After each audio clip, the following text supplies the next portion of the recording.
Et là, je suis admiratif de la qualité du travail. Tu as eu affaire à des gens qui savent bosser, c'est clair. Parce que je vois malheureusement souvent les pare-vapeurs, ben, ça flotte, c'est pas tendu, c'est pas droit.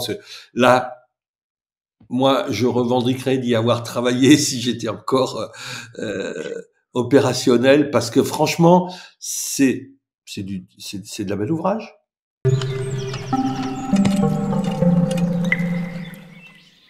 Bonjour Nina. Bonjour Nina. Bonjour. Merci d'être avec nous ce matin.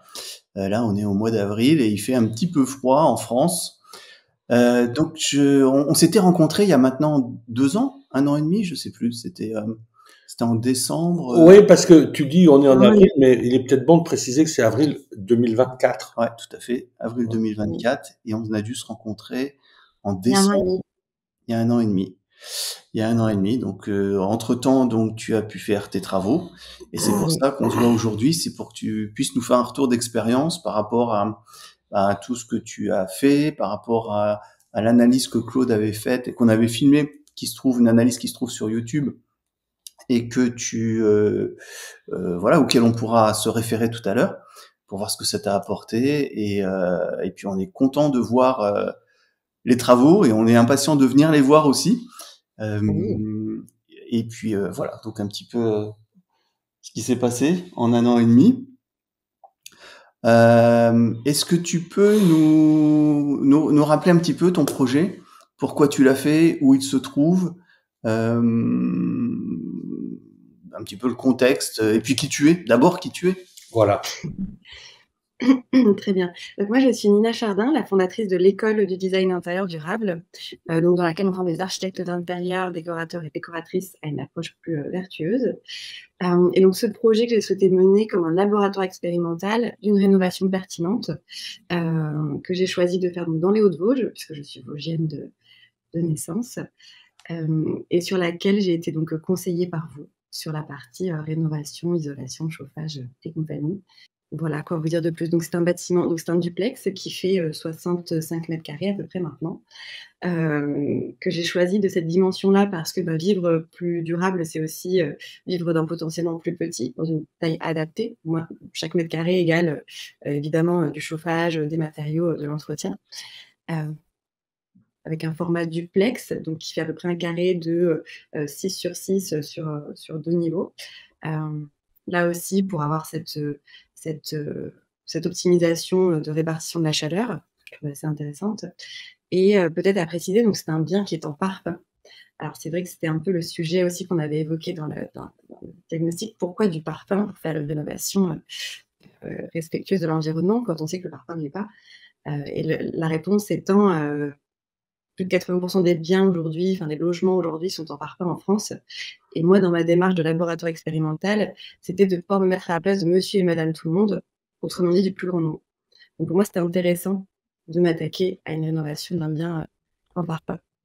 D'accord. Donc quand tu as récupéré ce plateau, enfin ce qui est devenu un duplex, donc on s'en souvient, il y avait juste, enfin les parpaings étaient à nu. Complètement. À l'intérieur, oui, à nu. À l'extérieur, on avait un extérieur fini, par contre. Ouais, on avait un bardage. Je vais mettre quelques photos des photos que tu m'as envoyées de l'appartement fini. Et comme ça, on va pouvoir se rendre compte du résultat et de l'emplacement et tout, parce que voilà, l'emplacement aussi est très. Bah oui, on est en zone montagne, hein. Donc voilà. Voilà, on le voit là. Hein. Donc là, tu vois bien? Est-ce que tu vois Oui, je vois très bien. Et donc Donc ça, c'est l'arrivée côté rue. ça, c'est l'arrivée côté rue.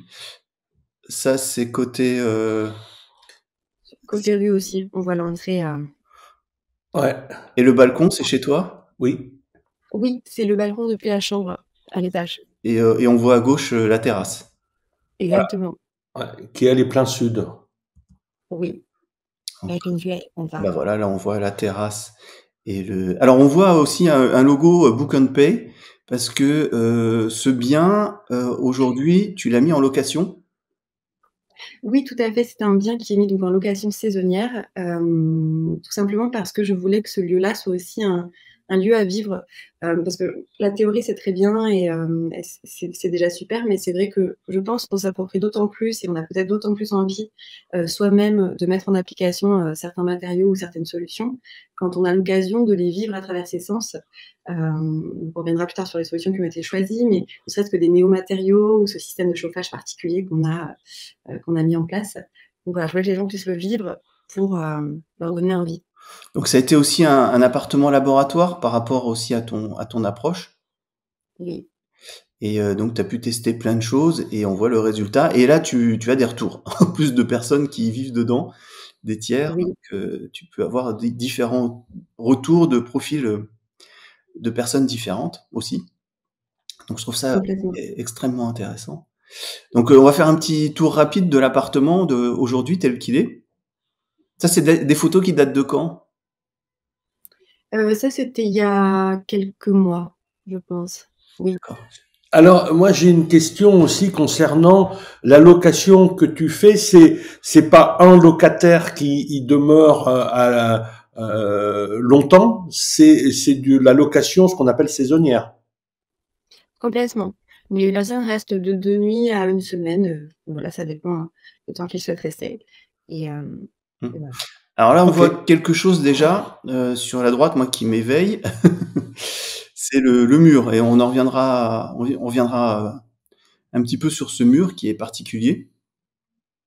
C'est un mur qui est chauffant Ouais, et volontaire. qui est avec un enduit d'air. Et j'ai pris quelques photos pour nous expliquer un petit peu comment ça marche. On y reviendra. On reviendra aussi sur l'isolation, le système de chauffage et les matériaux que tu as employés. Donc ça, c'est la vue, je pense, qui est vraiment, ça fait Sympa. partie du choix du bien et Complètement. l'emplacement du bien. Donc c'est à la Bresse, c'est ça? Oui, pardon, je l'ai pas dit, mais effectivement, c'est à la Bresse, dans les Hauts-de-Vosges. Autre point aussi qui était intéressant, peut-être on y reviendra plus tard, mais c'est une des rares villes aujourd'hui qui est en régie, municipale et qui produit elle-même de l'hydroélectricité. Donc ça a joué un jeu aussi dans les choix qui ont été faits, par la suite et c'est aussi ce qui est un des autres facteurs qui a en tout cas qui a motivé mon choix, sur ce duplex. Donc là, on voit intérieur, extérieur. Donc, qu'est-ce qu'on peut dire? Ouais, moi je reviens sur ton choix. Effectivement, c'est important aussi au niveau des ressources, notamment l'énergie pour chauffer, parce que c'est vrai que les Hauts-de-Vosges, c'est quand même pas le coin le plus chaud de France, hein. Euh, et c'est très bien d'avoir fait un test là-bas. Et c'est encore mieux, effectivement, compte tenu des choix qui ont été faits, parce qu'on va revenir sur les choix, enfin on en parlera, hein, des choix de chauffage, mais d'avoir une énergie qui est d'origine locale. On est vraiment dans la provenance de proximité. Et ça, c'est important. Ouais. Là, on est passé à l'étage. Donc en fait, en bas, tu as donc, une entrée, un WC et un salon, cuisine, salle à manger et à l'étage, du coup, tu as une grande chambre, et une salle de bain. D'accord. Ça, c'est la cuisine. 100% réemploi. La grande chambre avec le balcon. Ouais. Ça, c'est dans c'est dans la grande chambre, ça aussi. Ça, c'est dans la grande chambre. Alors c'était avant qu'on pose des portes, en bois sur D'accord. les étagères, sur des placards Ok. et donc on peut dormir c'est loué pour 2 personnes, donc tu as ce lit, central et il y a quand même 2 petits lits d'appoint, donc un à droite qu'on voit et un à gauche derrière la cloison, qui D'accord. peuvent éventuellement servir pour dormir à plus si on le souhaite. Mais et donc il y a aussi ce canapé lit aussi en bas, donc en tout il y aurait 6 logements, 6 Place. lits, 6 places. Mais il est plutôt loué pour 4 personnes. L'idée c'est plutôt que chacun puisse se répartir un peu comme il veut en fonction de ses envies. D'accord. Alors voilà la salle de bain qui se trouve à l'étage.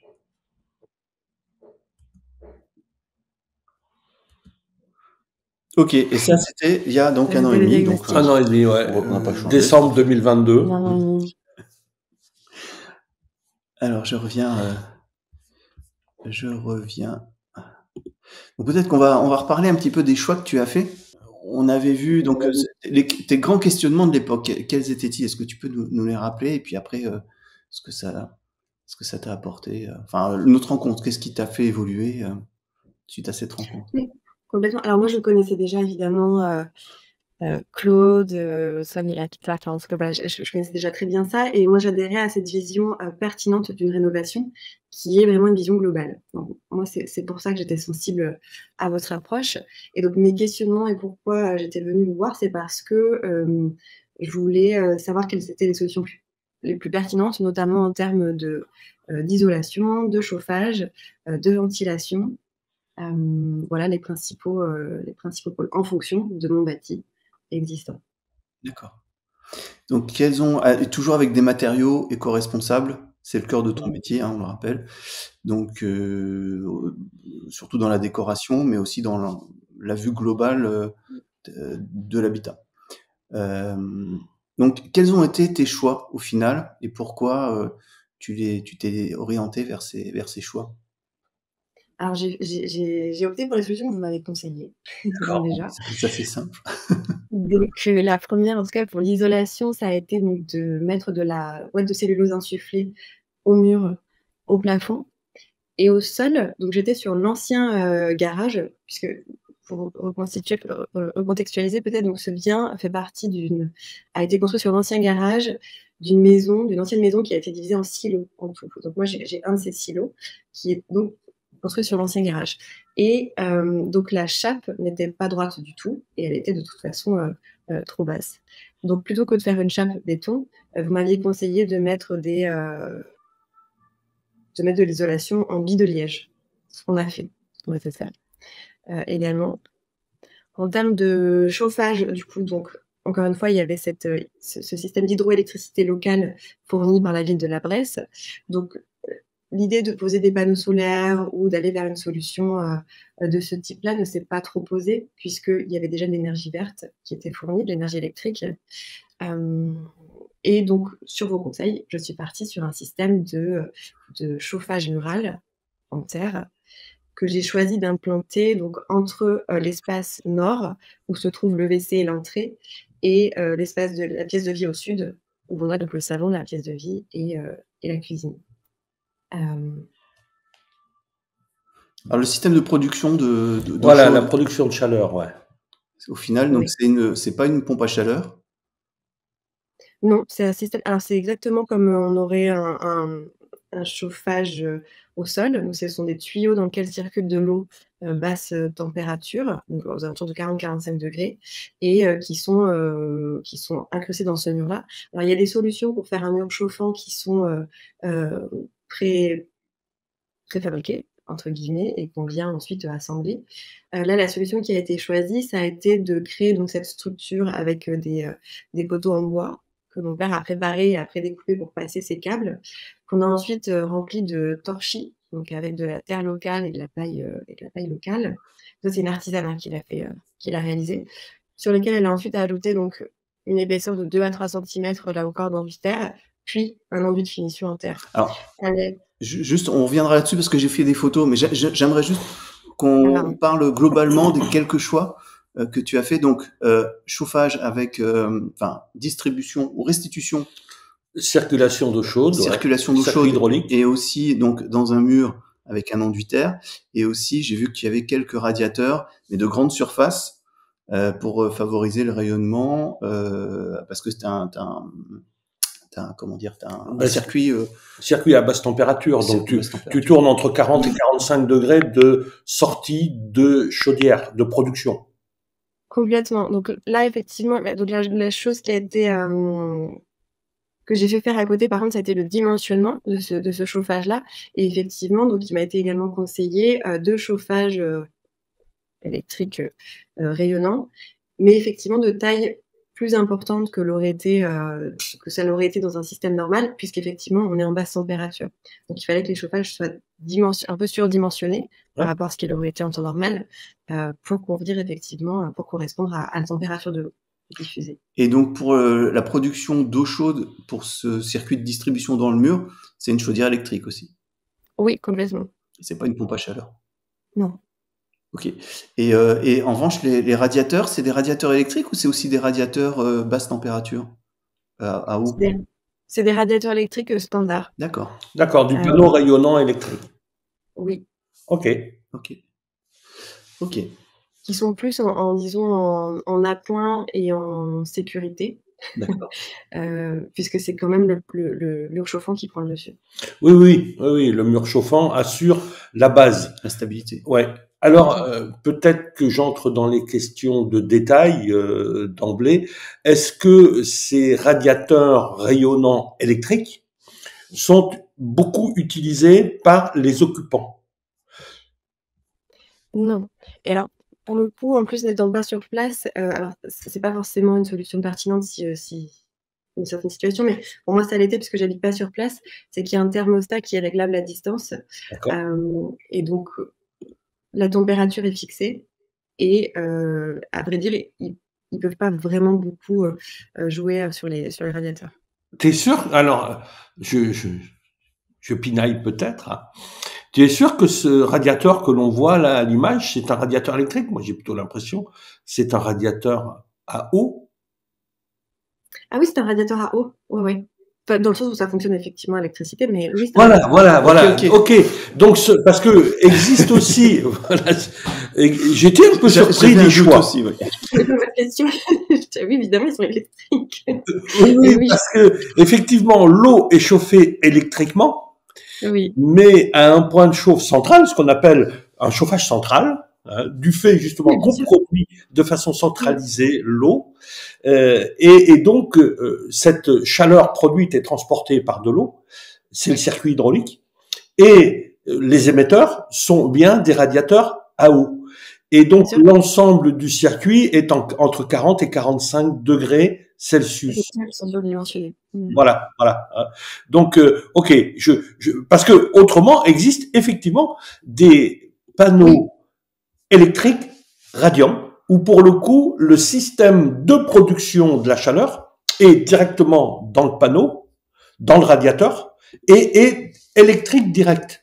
Alors que là, on chauffe de l'eau et après, on distribue. Mais c'est logique que ton chauffagiste est orienté vers ça, ou le bureau d'études qui en a fait l'étude, parce qu'à partir du moment où on a un point de production centralisé, il faut l'amortir et l'utiliser au maximum. Donc, tout est logique là dans ce que mais ouais, ça me conforte de voir ce radiateur à eau plutôt que je me disais, bon. Et alors, autre petit point, du coup, ces radiateurs-là ont été achetés d'occasion. Voilà, c'est vraiment des chauffages. Parfait. Là, ouais, très bien. Ok, donc là pour la production de chaleur, pour l'eau chaude sanitaire, c'est un chauffe-eau électrique thermodynamique ou tout simple? C'est un thermodynamique? Je me souviens plus, là, pour me poser des questions. Un thermodynamique, c'est très gros, alors une chaudière électrique, c'est vraiment un appareil de petite dimension. Peut-être ça peut t'aider dans... Est-ce qu'il y a un ballon? Est-ce que tu as un ballon? Faudrait que je retrouve le modèle. Alors, est-ce que c'est un chauffe-eau? Est-ce que c'est une chaudière? Oui. Alors, j'ai les deux.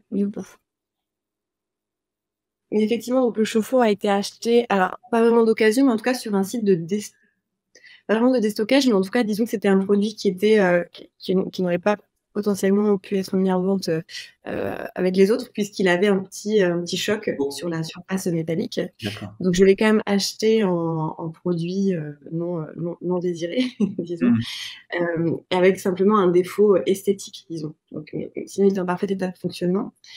Et j'ai acheté par contre ma chaudière effectivement d'occasion. J'ai pris ce risque-là.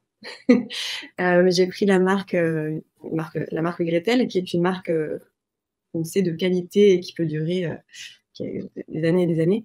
Et j'ai pris ce risque-là effectivement de l'acheter d'occasion, sachant qu'elle semblait en bon état et que voilà. Ça, c'est le risque que moi j'ai pris. Donc la chaudière électrique, tu l'as achetée d'occasion?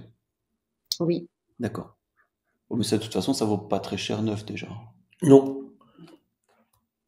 Ah si, celle-là, elle valait très cher neuf. D'accord. Ouais. Donc c'est probablement du thermodynamique.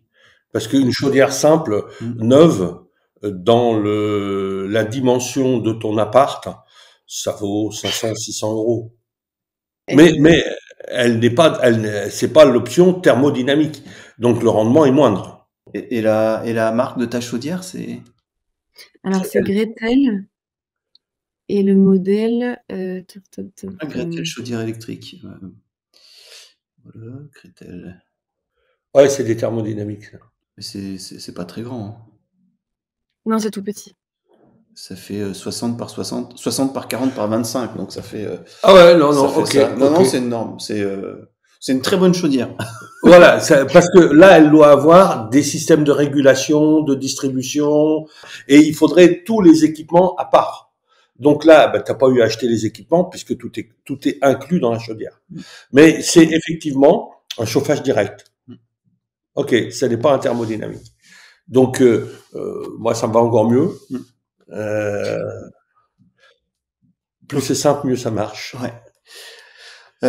Ensuite, voilà pour le chaud sanitaire et le chauffage, très bien. Après l'isolation, parce que au final, qu'est-ce que tu as été, enfin t'es parti sur quoi? Au niveau des murs, au niveau de.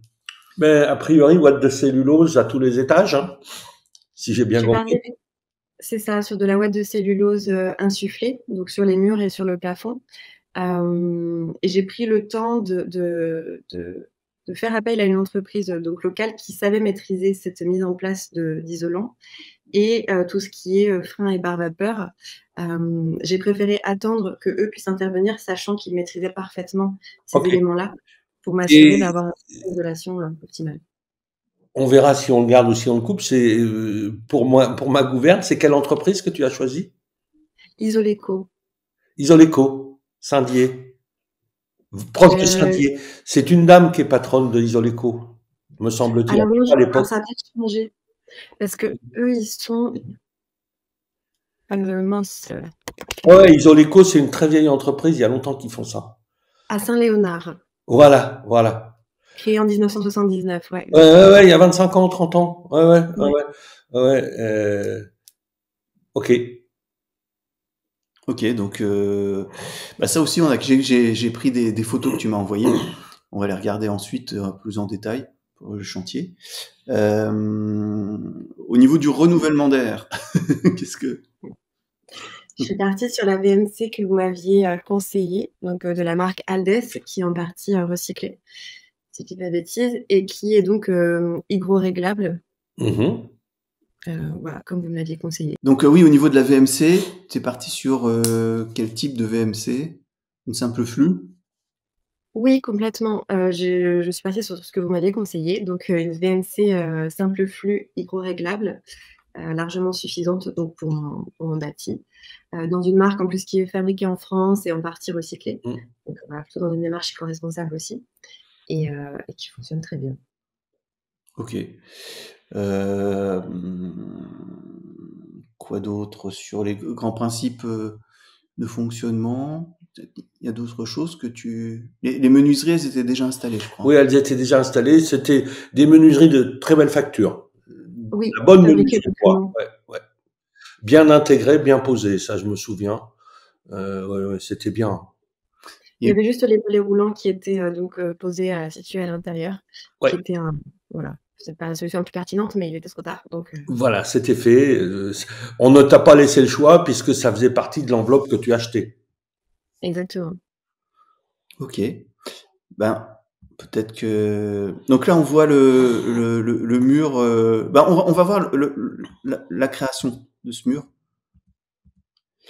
J'avance un petit peu. Donc ça, c'était quand on s'était rencontrés Voilà, ça c'est il y a 1 an et demi, il 2 y a ans, un an et 2022. demi. Et Voilà, là c'est l'intérieur du chantier. donc vraiment, là, on voit les parpaings étaient. Il y avait que les parpaings. Voilà, voilà. Il y avait le poteau. Et donc ça, Voilà, là, c'est ok. le montage C'est des cloisons. le fameux mur. Oui, complètement. Donc on a cette structure en bois que alors j'ai la chance que mon papa travaille très bien le bois et voilà, ça a été vraiment très utile. Donc c'est lui qui a constitué ces différents, poteaux en bois et ce qu'il a créé, en fait, c'est des sortes d'encoches dans ceux qui sont, donc au milieu, des sortes d'encoches un peu, en oblique, permettant ainsi de venir insérer ensuite les tuyaux, à l'intérieur. Ouais, et quand tu les mets droits, bah ils sont bloqués dedans. Ouais, c'est Oui. parfait. C'est du Charvin. C'est bien. Donc là, on commence à voir le remplissage. Oui, Donc tu as complètement. avec de terre-paille? Qu'est-ce que c'est? Je vois pas bien là. Ouais, c'est de Ouais. la terre avec de la paille, ouais. Alors de l'autre côté, on a mis du Fermacell, Ouais. côté WC et entrée et ensuite, donc effectivement, ça a été rempli en torchis, par l'artisane avec donc de la terre des Vosges, de la terre d'Alsace et de la paille locale également. Ouais, et donc le Fermacell est resté, il t'a servi à la fois de coffrage et de parement final. Exactement. Ok. Et ça t'a pris combien de temps pour monter cette cloison, le séchage et tout? C'était assez long, c'était facile, c'est toi qui l'as fait ou tu t'es passé par quelqu'un? Non, c'est une artisane qui avait déjà réalisé ce type de réalisation et donc qui l'a fait chez moi. D'accord. Donc ça n'a pas été si long que ça en termes de répartition, mais effectivement les temps de séchage, Oui. font que l'étalement des différentes étapes est plus ou moins long. De mémoire, elle a réalisé ça à une période où on était pas en plein hiver, donc disons que ça a quand même pu sécher assez, rapidement, relativement, rapidement. Mais ce qu'elle disait, c'est que voilà, les temps de séchage peuvent aller de, quelques semaines à quelques mois, vraiment dans des régions très humides ou quoi. Ça va être vraiment propre à chaque chantier et à la période où c'est réalisé. Je sais qu'elle, elle revenait parfois, sur place pour voir si c'était suffisamment sec, pour qu'elle puisse, passer à l'étape suivante. Donc effectivement, c'est aussi une étape qui demande, d'être un peu flex potentiellement sur le temps, mais heu, mais voilà, mais ça vaut le coup. Faut le faire. Ouais. Et là, j'en profite pour sur l'image de droite. Est-ce que tu peux la mettre plus grande, l'image de droite, Non. Geoffrey? Non. Ok. Bon, donc ceux qui visionneront, vous ferez des zooms si nécessaire. Je vois effectivement le bon choix que tu as fait de l'entreprise qui a réalisé l'isolation, parce que je vois à quel point ils ont bien traité l'étanchéification continue du Ouais. pare-vapeur. Alors, j'ai des photos après où on voit. Ok, d'accord, Ouais. très bien. Et donc ça, c'est une fois le mur terminé. Complètement. Et alors oui, la petite chose, c'est qu'effectivement, donc ça, c'est la partie salon, donc on a tout le mur effectivement qui est enduit de terre et sur le mur qu'on ne voit pas, mais qu'on aperçoit à droite en haut, donc là, c'est la petite cloison qui sépare disons l'entrée de la cuisine, sur lequel pour le coup, on a choisi de faire en partie basse le chauffage côté entrée, de mettre du Fermacell en haut et du coup de faire l'inverse côté cuisine, donc avec les meubles en bas, mais du coup du Fermacell, En derrière et alors par contre ce panneau mural chauffant en haut dans la cuisine. D'accord. Pour répartir un peu la chaleur et profiter des bienfaits de la terre dans une cuisine, notamment pour les odeurs, par exemple. Ouais. Donc voilà, c'est la petite astuce qu'on a trouvée, c'est qu'il y a une partie qui chauffe l'entrée et une partie qui chauffe, la cuisine. D'accord. Ok. Ouais. Voilà. Donc Là, là, on voit l'isolant. voilà. Là, pour ceux qui m'entendent de temps en temps, voilà, ce qu'on voit à gauche, ça a été une grosse partie de mon activité pendant quand même quelques années. Et là, on voit une marque que j'apprécie totalement, c'est Igloo. Mais il y en a d'autres. Hein. Mais bon, vraiment, là, je suis en pleine nostalgie quand je vois l'opérateur à gauche. Voilà. Donc c'est de la ouate de cellulose. Ça, c'est de la ouate de cellulose. Ça, c'est de la ouate de cellulose mise dans la machine. Là, donc, il va intégrer. Ils ont une belle machine d'ailleurs. Il va intégrer sa ouate dedans dans le système de cardage et en bas, on a un système de soufflerie avec le départ du tuyau qui permet d'emmener la ouate de cellulose là où elle est mise en œuvre, là où on voit à droite. Donc là, est-ce que le pare-vapeur est bien placé? Là, il me semble bien mis. On voit à peine, mais on le devine quand même au niveau du prolongement du bas de la menuiserie, hein, juste au niveau de la lège. On voit une trace jaune. Ailleurs, on voit que les lithos horizontaux sont juste couleur bois, et à cet endroit-là, on voit que derrière, il y a probablement une bande d'étanchéité qui a été recollée. Donc, mais bon. On a vu tout à l'heure des images plus en détail. Là, on voit la genèse de la chose, hein, la création de l'épaisseur avec les poteaux donc verticaux hein, directement contre le parpaing en bois, bien évidemment. Enfin, bien évidemment, ça peut être autrement, mais là, C'est très bien parce que, enfin bon, on va pas faire. Là, on voit à gauche, là, justement, la qualité de travail avec les bandes d'étanchéification qui ont été posées. Hein, la bande étroite et longue en inférieure et au-dessus, cette espèce de carré. Ben là, ils ont percé tout simplement pour pouvoir enfiler le tuyau, pour pouvoir entrer la ouate sous pression. Et une fois qu'ils ont fini, ben, on referme, on fait une étanchéité totale. Et là, c'est parfait. T'as bien fait d'attendre d'avoir une bonne entreprise. Ouais. Et là, on voit donc la création de la surépaisseur dans le toit, sous les chevrons. Hein, donc, ah oui, là, franchement, j'ai fait ça pendant des années, quoi. Donc, ouais, là, c'est super, super. Donc, on voit que ils ont opté pour de la pose de litho suspendu et on a donc de l'isoral dur ou l'équivalent vertical. Ça nous fait un composite qui est léger mais qui est très bien. Non, c'est vraiment un très bon boulot. Et on a un passage là des gaines de ventilation que l'on voit juste sur la photo de droite. Beau boulot, très beau travail. Donc ça, C'est la charge au rez-de-chaussée. Ouais, ok. Oui, parce que pour rappel, donc comme on est sur ce qui correspondait à la terrasse au-dessus de l'ancien garage, on avait une pente pour l'évacuation de l'eau. Et donc il y avait une pente à compenser. Donc c'est ce que tu nous expliquais au début. Effectivement, vous avez opté pour mettre l'isolant là dans cette épaisseur-là, donc un isolant végétal, mais pour le coup, compte tenu que on a un point froid dessous, qu'on a toujours une possibilité d'infiltration d'eau dans un plancher parce qu'on ne sait jamais ce qui peut se produire. Vous avez bien fait, vous avez opté pour du liège qui est relativement imputrescible, donc c'est très bien. Donc ça c'est la partie haute. Et là, je suis admiratif de la qualité du travail. T'as eu affaire à des gens qui savent bosser, c'est clair. Parce que je vois malheureusement souvent les pare-vapeurs, ça flotte, c'est pas tendu, c'est pas droit. Là, moi, je revendiquerais d'y avoir travaillé si j'étais encore opérationnel, parce que franchement, c'est de la belle ouvrage. Et là, on voit tous les trous d'insufflation sur la photo du centre, là, à mi-hauteur. Donc, on a un trou d'insufflation par travée. Hein. Donc, chaque poteau détermine un caisson, constitue un des côtés du caisson et on perce. Mais c'est pour les gens qui sont tentés de le faire eux-mêmes, je pense que tu pourras nous le confirmer. C'est pas à la portée de quelqu'un qui n'a pas été formé. Faut vraiment des entreprises qui maîtrisent le sujet. Et là, Isoleco, ouais, je les connais, je suis allé chez eux en son temps. Donc, je reconnais la qualité du travail, là. Donc ça, c'est le liège au rez-de-chaussée, ça. Ouais. Ok. Et au niveau du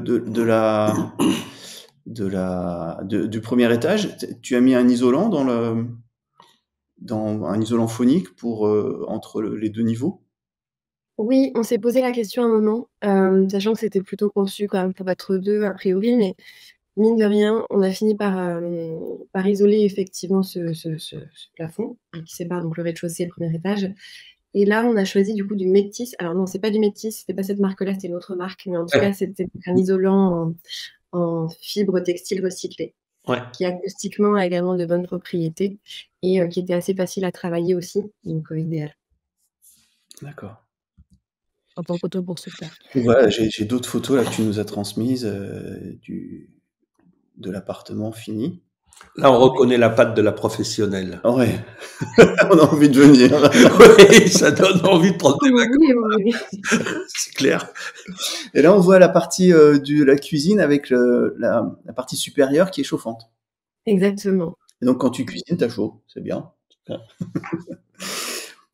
Et là, au sol, dans la cuisine, donc on voit le parquet au premier plan et au second plan, au niveau du plan de travail. Au début, j'avais prévu de mettre des tomates, et finalement, c'était pas possible en termes d'épaisseur, ça aurait été un petit peu compliqué OK. et donc finalement, je suis partie sur un carrelage, de réemploi. Après, D'accord. c'est une forme de stock, que j'ai acheté, OK. Très bien. Et sur cuisine cabinet 100% réemploi aussi, la heu, peinture, c'est une peinture, quel type de peinture? Peinture de réemploi? non. Ah, mince. Au mur, j'ai mis une peinture, à partir de résine biosourcée, donc fabriquée en France, labellisée, en qui j'ai pleinement confiance et que j'adore et sur les, murs sur les portes de placard de la cuisine, j'ai voulu tester une autre peinture, qui est donc une peinture à base d'algues, là aussi fabriquée en France. Voilà et dans la salle de bain, j'ai testé une peinture, minérale que vous connaissez bien, qui est Kame, qui est donc, Ouais. vraiment le pionnier de la peinture, écolo, disons. Voilà, ce qui m'a permis de tester aussi différentes textures de peinture et de voir le résultat final. Alors maintenant, j'ai 3 questions. C'est, à l'usage, quel retour en termes de confort, de ressenti, de ta part et éventuellement peut-être des locataires qui ont pu, séjourner là-bas? Au niveau des consommations d'énergie, puisque là, on est en hiver et puis même on a un printemps qui est un peu hiverneux, on va dire. Et puis sur le chantier, comment ça s'est passé? Est-ce que il y a eu des problèmes? En fait, quelles ont été un peu les frictions ou les points un peu de rugueux que tu as pu rencontrer? Voilà, si. Ouais, ça existe pas, ce chantier, c'est un emploi tranquille, Jamais, les jamais, chantiers. jamais. Enfin, quelle idée, je ferai. Donc pour répondre à la première question, donc au niveau du ressenti, c'est vraiment ultra agréable, c'est ultra confortable. Toutes les personnes qui y passent me disent: «Ah, on s'y sent bien». Voilà, il y a quelque chose qui fait que déjà, de base, on s'y sent bien, au-delà du confort thermique, ou quoi, mais il y a une sensation de bien-être, assez immédiate. Au niveau du confort thermique, effectivement, il y a vraiment cette sensation de chaleur, bien répartie et qui reste, douce et agréable Mmh. et j'ai reçu par exemple, il y a très peu de temps ce dernier avis, ce dernier retour d'expérience client justement, qui est, hyper heureux d'avoir, testé ce fonctionnement-là, qui trouve que la chaleur est hyper bien répartie et qui me dit qu'effectivement, et que la chaleur est constante et en l'occurrence, il y est allé sur une semaine où il faisait entre -3 et 5 degrés là-bas et il s'y est senti, vraiment, vraiment bien d'un point de vue confort thermique. Donc clairement, testé, approuvé, validé sur la démarche de conception en termes de chauffage et de confort thermique. Voilà, je pense que c'est réussi. Donc merci pour vos précieux conseils à suivre. Merci d'avoir fait appel à nous. Ouais. Au niveau de la consommation de chauffage, alors c'est un petit peu compliqué parce que ça a été loué à partir de fin janvier, donc je manque un peu de vision sur un plus long terme. À l'heure d'aujourd'hui, les factures sont très correctes, mais effectivement, il faudrait, lisser sur une année, donc je vous dirai ça dans 1 an. Mais a priori, ça semble, effectivement très correct en termes de consommation. Dire très Heu, correct, bon, c'est peut-être un peu tôt, mais tu as des factures tu es mensualisé? C'est où tu vois les kilowattheures consommés? Heu, mais en plus, c'est sur 3 mois, si je te dis pas de bêtises. Qu'est-ce que je t'avais envoyé quelque chose? Attends, j'ai un je doute. sais plus. Ah si, peut-être, oui, ou 1000 et quelques kilowatts sur 3 mois ou Ah oui, attends, j'avais dû faire le calcul. Ouais, en plus, c'est pas forcément très évident parce que tu es dans du locatif saisonnier, donc c'est pas une exploitation continue. On a des hauts, des bas, on monte en température, on rebaisse parce que j'imagine que tu ne conserves pas exactement à la même température quand c'est pas loué. Euh, Complètement. C'est vrai que c'est assez compliqué d'estimer à l'heure d'aujourd'hui et donc il y a effectivement quand même ce manque de recul, disons, de vision sur 1 an. Mais là, d'après les chiffres que j'avais, donc sur la dernière facture que j'ai reçue, donc du 19/12, au 5 mars, sachant que ça n'a été vraiment mis en location qu'à partir de fin janvier, c'est un peu compliqué. Mais donc pour 77 jours, ça faisait 16 kilowatts par jour. Soit 24 kilowatts par jour pour un logement 60 carrés en moyenne, ce qui semble, très correct. oui, Mais oui, voilà, parce que ça comprend l'eau chaude sanitaire, la lumière, l'électroménager et le chauffage ouais, complètement. et ouais. RMC. Donc oui, c'est paraît très. Et ce qui serait intéressant peut-être de voir, c'est de relever le compteur à l'arrivée, si tu loues à la semaine, en début de semaine et en fin de semaine, enfin au moment où ils arrivent et à la fin, sur une Oui. période froide comme ça, pour voir sur une semaine ce qui est consommé par quelqu'un qui fait pas, voilà, qui vit sans faire attention, quoi, pour que suivant. Non, mais elle n'a que des clients sensibilisés, Nina. C'est vrai. Ok, super. Et sur le chantier? Et sur le chantier, oui, alors évidemment, il y a eu quelques petits couacs. Non, mais disons qu'en tout cas, disons que donc j'ai eu une entreprise qui a fait l'isolation. Donc là, tout s'est bien passé effectivement. Ils savaient très bien ce qu'ils avaient à faire, ils savaient parfaitement où ils travailler. Là, il y a eu aucun souci. Ensuite, j'ai eu un artisan qui s'est occupé à la fois de l'électricité, de la plomberie, l'isolation pas l'isolation, du fermacelle, de la pose de plancher et plein d'autres petits, détails. Donc vraiment quelqu'un qui a touché à beaucoup de points. Ça s'est globalement bien passé. Disons qu'en tout cas, j'ai eu la chance qu'il accepte de poser, par exemple, certains éléments en réemploi, ce qui aurait clairement pas été le cas de tous les artisans. Lui était en auto-entreprise, donc il acceptait, en fait, à partir du moment où je lui apportais des matériaux ou des produits, de les poser. Il m'a demandé sur quelques rares produits de faire une décharge de responsabilité, parce qu'évidemment j'ai accepté. Mais je pense que ce qui est important à retenir, c'est que, disons que lui m'a rendu service sur certains points. Moi, j'ai essayé d'être du coup flex sur certains autres points et on a essayé d'avancer en bonne intelligence, en tout cas sur, ce qui correspondait, sur les envies, les besoins de chacun et on a essayé d'avancer en tout cas en bonne intelligence. Alors évidemment, il y a eu des couacs, il y a eu des moments où ça a été un peu plus compliqué que d'autres, mais sachant qu'en plus c'était quelqu'un avec qui j'ai travaillé quasiment 1 an, du coup, la durée du chantier, évidemment il y a eu des petites embrouilles, mais globalement, on a essayé de travailler en bonne intelligence et on a réussi à finir le chantier, voilà. Et en termes de budget, ça a été, c'était dans tes prévisions, dans. Oui, pas si loin. Non, mais c'est lié à la géopolitique, à l'augmentation du coût des matériaux. En réemploi? Et pas que, il y a eu évidemment, il y a eu des petits imprévus, il y a eu des choses, le Fermacell par exemple, ça pour le coup, sûrement que on aurait dû mieux se renseigner en amont, mais il a fallu tout enduire, un peu en dernière minute. Ah oui, si tu fais pas un On avait mal ratissage, anticipé. Le résultat n'a pas beaucoup général, reçu. c'est le Fermacell, c'est regardable. Et en plus, on avait pris des bords amincis parce qu'on avait été conseillé par le vendeur en magasin, mais en fait, voilà, c'était pas ce qu'il fallait faire pour peindre sans enduire. Donc bon, voilà, il y a eu des petits budgets à prévoir en plus. Du coup, ce qui fait aussi que mon budget cuisine, évidemment, qui arrivait à la fin, s'est retrouvé, complètement, peau de chagrin. Donc mon budget a été, largement aminci.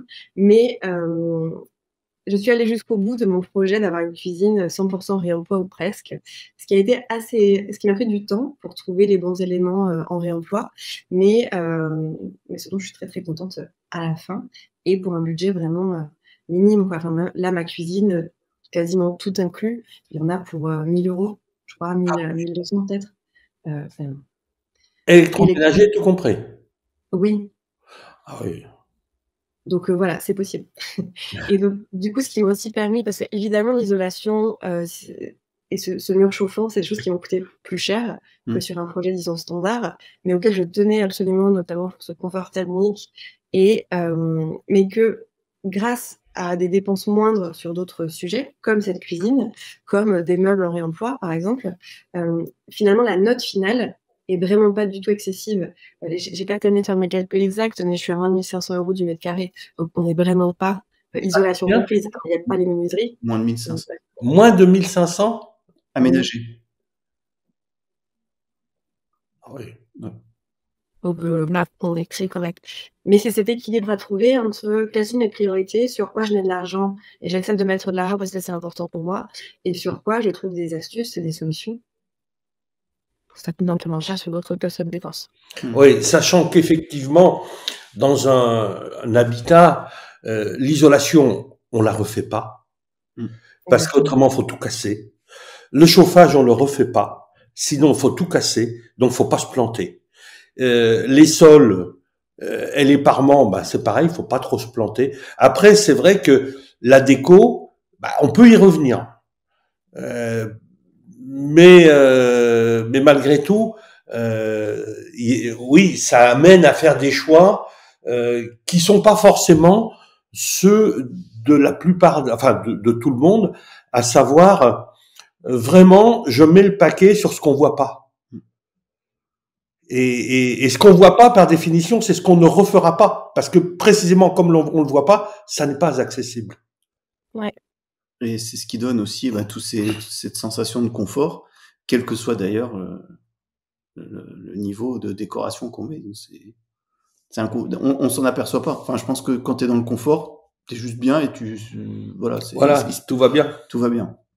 Ouais, complètement. Et au niveau de la qualité de l'air aussi, je pense que si tu as une bonne VMC et avec tous ces matériaux hyper sains que tu as mis, ça doit être. Est-ce que tu as eu des retours là-dessus? En termes de ressenti, pas spécialement. Après, moi, je le sens quand j'y suis que, bon, déjà la évidemment réguler les odeurs, donc ça c'est très agréable, mais on sent en fait que c'est ça.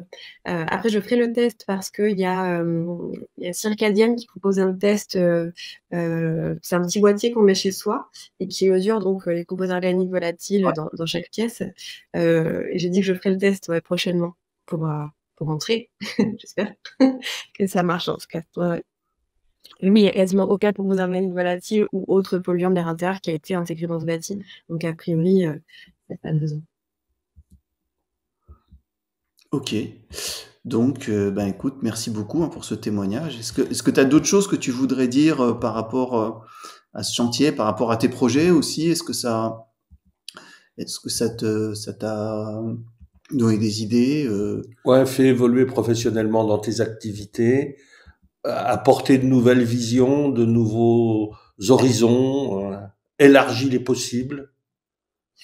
Complètement, parce qu'effectivement, se confronter un peu à la réalité du terrain, ça amène plein de ça ouvre l'esprit, ça amène plein d'autres apprentissages et notamment sur la mise en œuvre de certains matériaux, de ce qui peut poser problème, à quoi faire attention. Ça, c'est important, une réalité sur le temps, sur le budget. Et ce qui a aussi donné naissance effectivement à un projet sur lequel on travaille et qu'on lancera, j'espère, en septembre, qui est celui d'une matériothèque en ligne de solutions durables pour l'aménagement intérieur. Super. Parce que, même moi ayant, une base de données, de plusieurs centaines, et centaines de marques, sur un tableur Excel, le jour où j'ai voulu, trouver des éléments pour ce logement donné, pour ce projet donné, et ben, mine de rien, il a fallu que je retourne sur tous ces sites internet pour essayer de trouver des solutions dans les couleurs, souhaitées, dans l'esthétique souhaitée, dans la dans les propriétés techniques, souhaitées, dans les différents critères. Et donc là, on travaille sur une matériauthèque de produits et non plus de marques. L'idée, c'est que vraiment en quelques clics, tu puisses cocher, par exemple, le revêtement de sol, couleur verte compatible avec les salles de bain, que sais-je, et que tu puisses avoir les différentes solutions qui existent. L'idée, c'est de lever les freins aussi au recours à des solutions plus durables pour l'aménagement intérieur en, levant cette barrière ce frein du temps que ça peut prendre de trouver ces solutions. Donc, voilà, la solution technique existe, on est en train de l'alimenter de toutes les solutions qu'on a trouvées. Donc, voilà, pour faire gagner du temps et essayer de faciliter ce recours à des solutions plus durables. Et ça me donne une question qui vient à l'esprit. Est-ce que, là c'est donc en équation saisonnière, est-ce que tu en fais un argument que tu présentes dans la présentation de cet appartement? Est-ce que c'est quelque chose que tu mets en avant, ta démarche, les matériaux qui ont été utilisés Complètement. complètement? Et tu vois que c'est différenciant, qu'il y a des gens qui viennent pour ça? Je sens qu'il y a des personnes effectivement qui viennent parce qu'elles sont sensibles au sujet. Je le vois quand elles m'écrivent un petit message, typiquement voilà pour me faire des retours d'expérience. Il y a aussi un petit guide, sur place et qui est dans le livret d'accueil, avant qu'ils arrivent, où j'explique déjà brièvement, alors je ferai ça plus longuement, et de façon plus détaillée, dès que j'aurai un peu de temps. Mais je leur ai déjà préparé un petit récap en exposant un peu le projet de ce laboratoire expérimental, de ce qui a été mis en place, des solutions qu'ils peuvent trouver en termes aussi de nouveaux matériaux, de solutions, locales. Hem et je rappelle notamment ce mur chauffant et d'autres solutions qui ont été choisies et je vois effectivement qu'ils y sont sensibles, ouais, Mmh. complètement. Super. Ok. Bah écoute, Ben, Voilà, je crois qu'on a bouclé la boucle. Ouais. En tout cas, momentanément, parce que ça fait partie de ce genre de boucle qui est quand même toujours un peu ouverte. Ok. Exactement. Ouais. Et moi, je viendrai avec grand plaisir faire un petit séjour à la Bresse. Visiter.